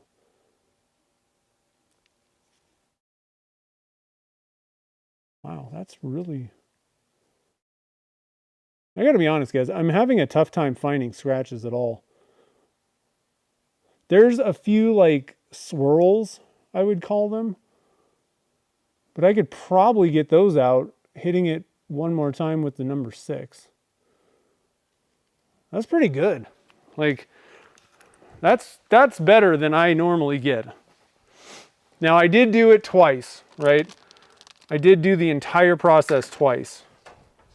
So that does kind of factor in. I don't know if this would have exactly been the same result, 100%, had I not done this, 2 times through. If I would have just done that for that, the method the first time. But so anyway, let's get in here. You guys can look at this thing. So hopefully that helps with the raking light thing. But like I said, don't fret over every little scratch. If it's good and shiny for the most part, I mean, that's generally going to be good enough.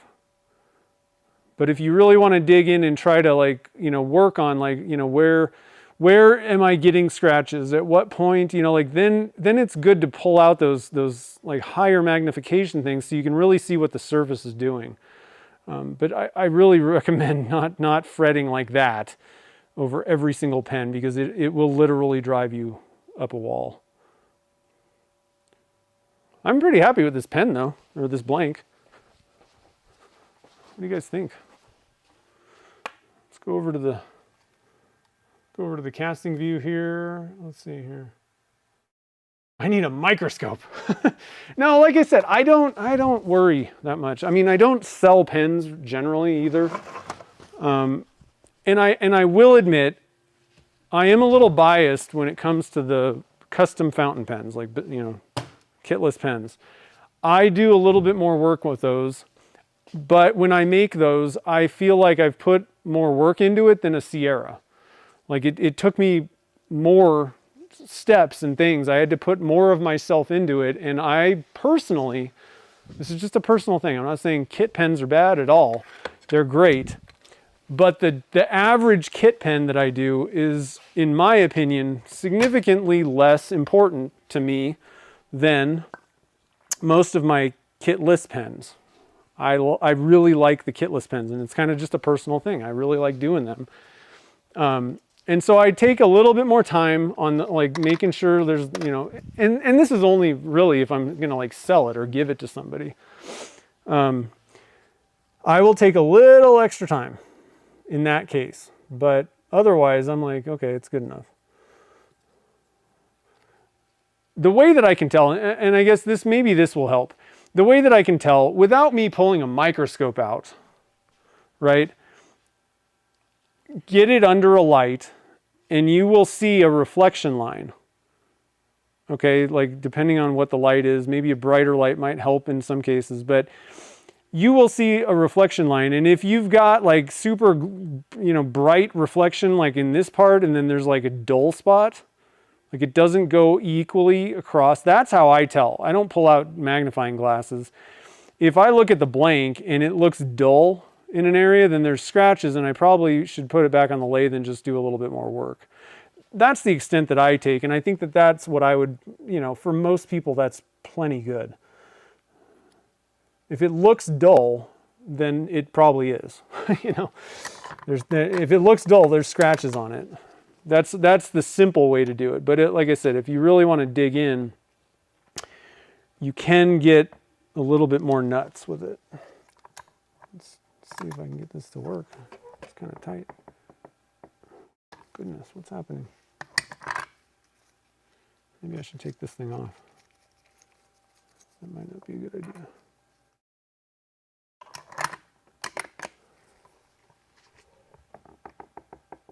Oof.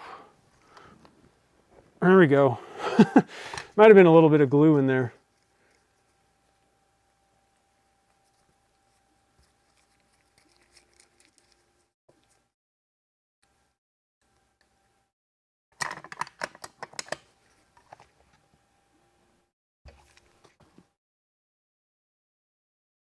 Oof, that one was a little tight too.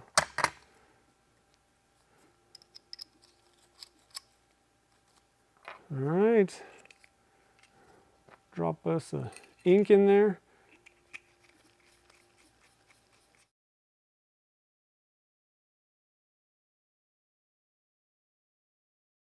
And then we'll zoom it. Zoom it in. And there you have it. Now I'm a little, this is the one thing. Is Chad still here? Chad, I got a question for you. Are the Element bushings different than the Sierras? Because I always tend to be below the line. And I don't know, maybe my bushings have kind of worn down that I use. There's a little bit more like leeway. A lot of the Sierras have kind of a roundy thing.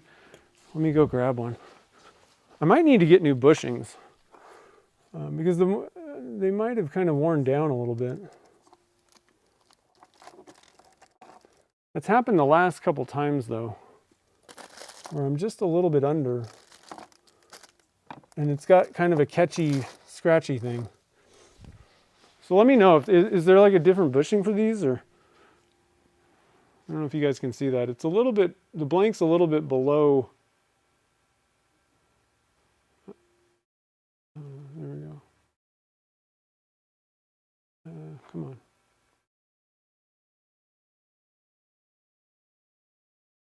Why does this camera suck? It costs a lot.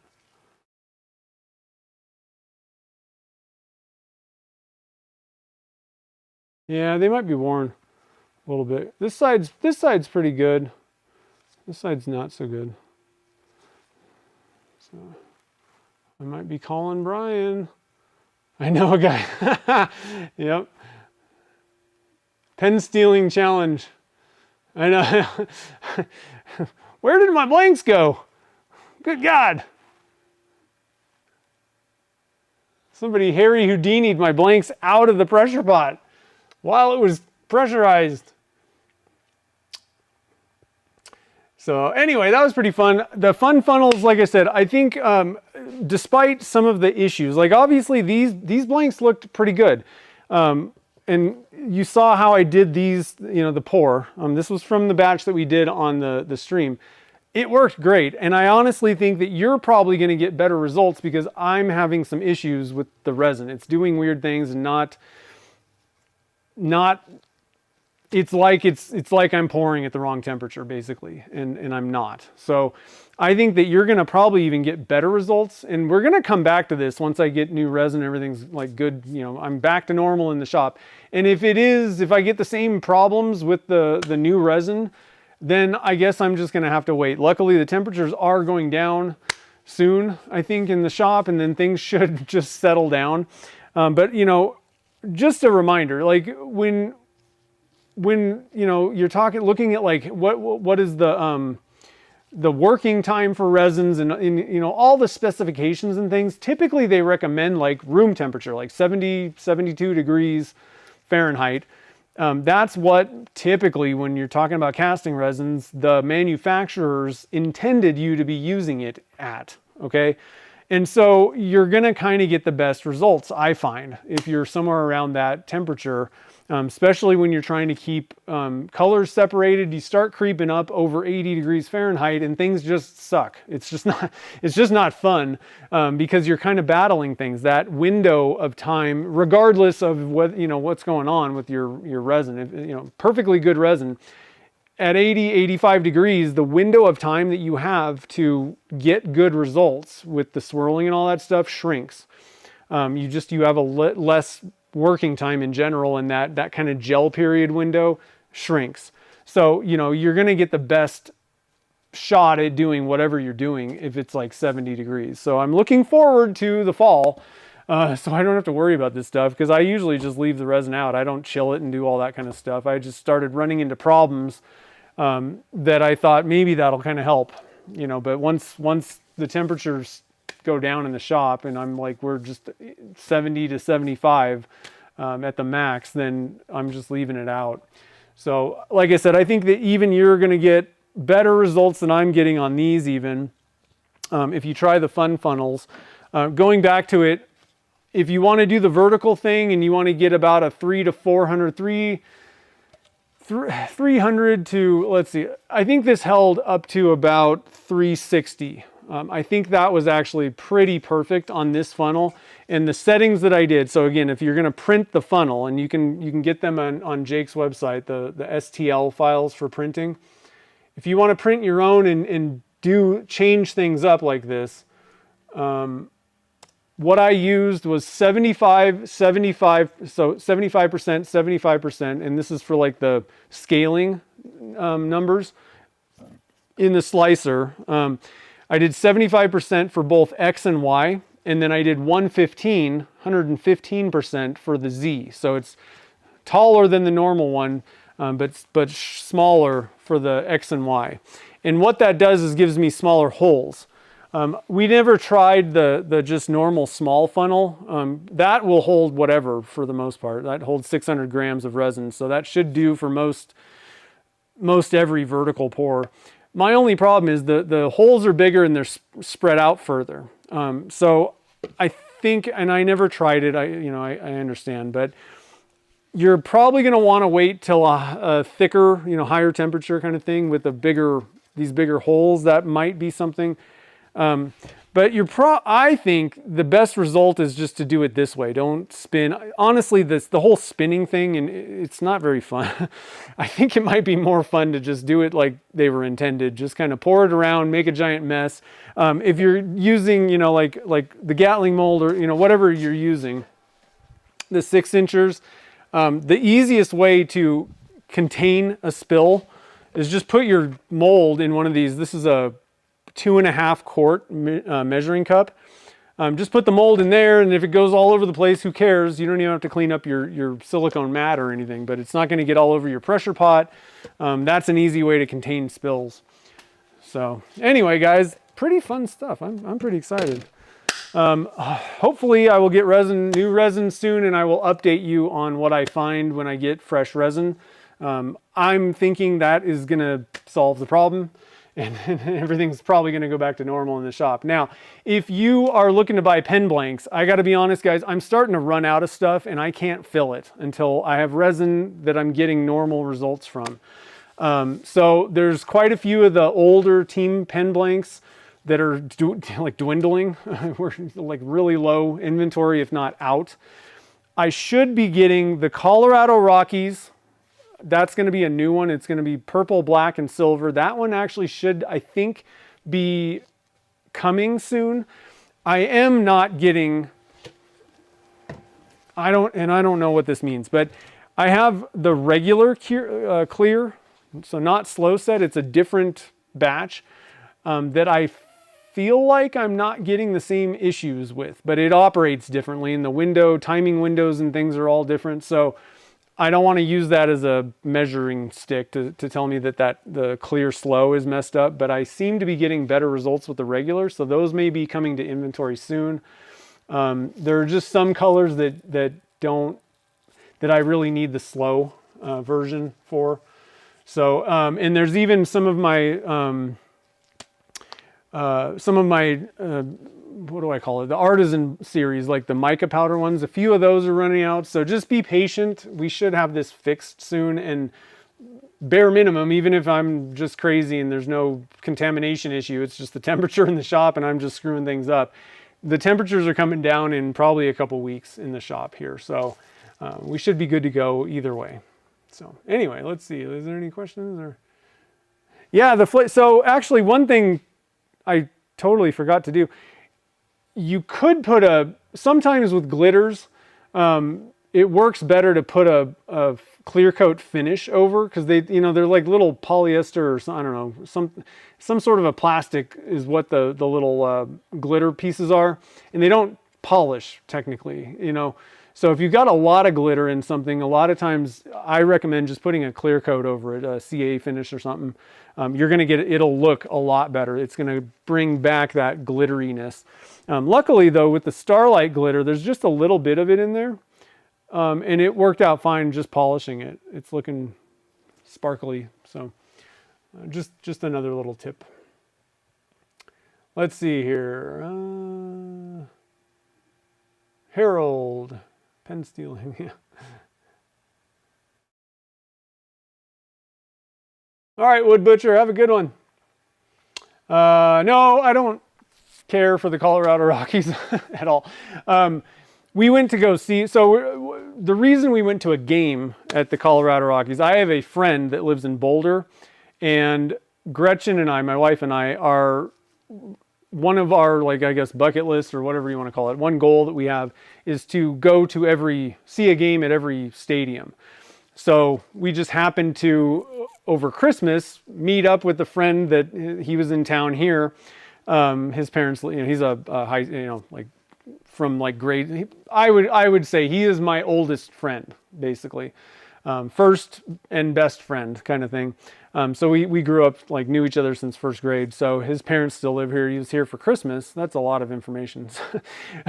And we got to talking, and him, us, and another friend that lives in town all decided to go to a Rockies game to check off on our list and have a kind of a fun friend thing. So that's how that actually happened.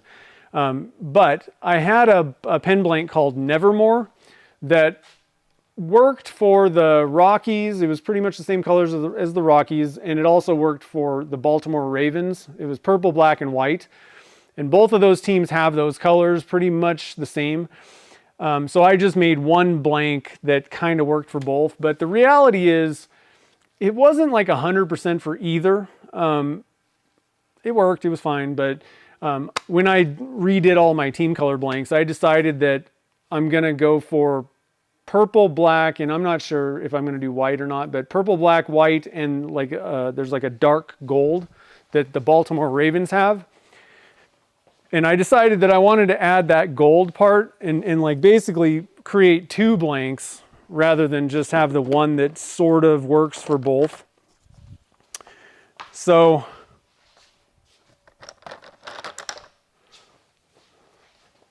here's examples if you want to see. I don't know. I feel like this is a better way to go, to have one for each. So this is what the purple, black, and white looks like, and it's fine. And it works for both. Like, you know, it's not like it's not good. However, I'm like, I think I can do better. So I decided to try not using white, just using silver, and I really like this for the Rockies. So there's no white in this one, but I do feel like this really matches their hat, jersey. It's more realistic. The white is more just kind of a on the side color. Now, for the Ravens, I'm not sure. I need to do an experiment getting rid of the white. I might just leave it in. This stupid thing. There we go. But this, with adding that gold, this is the Ravens. Like, this is one of those blanks where there's no question. You see a pen made out of this, and they're like, oh, that's a Baltimore Ravens pen. So I just decided to do that. The Dodgers are my team, and they are really making me angry as the season comes to an end because they look like garbage right now. But hopefully they will pull their collective heads out of their asses and do something. So anyway, yeah, I really like that silver. And so this is another thing, switching from using the Alumilite white. So I said that, you know, I had to make them square when I was using, that was the thing, is I was using a different resin. And so I switched to the round ones poured vertically. And there's all those advantages that I mentioned. They're round, which works. It's easier for people that are doing kitless stuff to just chuck that up without having to knock the corners off first to get it in your collet chuck. And I don't have to cut. There's way, way, way more cutting when you're cutting a brick compared to me lopping off the end of a vertically poured one. So it makes my life a lot easier. It's a lot less resin when you're not pouring the corners and all the excess waste that you're cutting. But with the Alumilite white resin, the problem with that one is it only works with dyes. You can't put sparkly stuff in it because it's the way the resin works. If you literally don't put anything in it, you mix part A and part B together, stir it up, let it cure, what you're going to get is a solid white block. I mean, it looks like HDPE basically, but it's actually more opaque than HDPE. Like, it's a solid white block is what you're going to get. So the problem is the way mica powders work, they require light transmission. And so if the resin's opaque, you're not going to see anything. So the nice thing about switching is now I can introduce both the color and the mica powders if I want on certain blanks. Typically for the team color things, I really like just doing the kind of solid colors, no sparkle. But I've already introduced a little bit of sparkle, which creates a kind of metallic silver for the Lions and the Dallas Cowboys in their kind of silver gray part of their helmets. So it's nice. It's opened up more doors for me, and I feel like I can kind of do more things with it this way. But anyway, so yeah, it's pretty dead on for the Ravens, I think. That gold, I nailed that one. I'm happy. I'm sorry. I'm gloating a little bit. I'm very proud of that blank though. It looks good.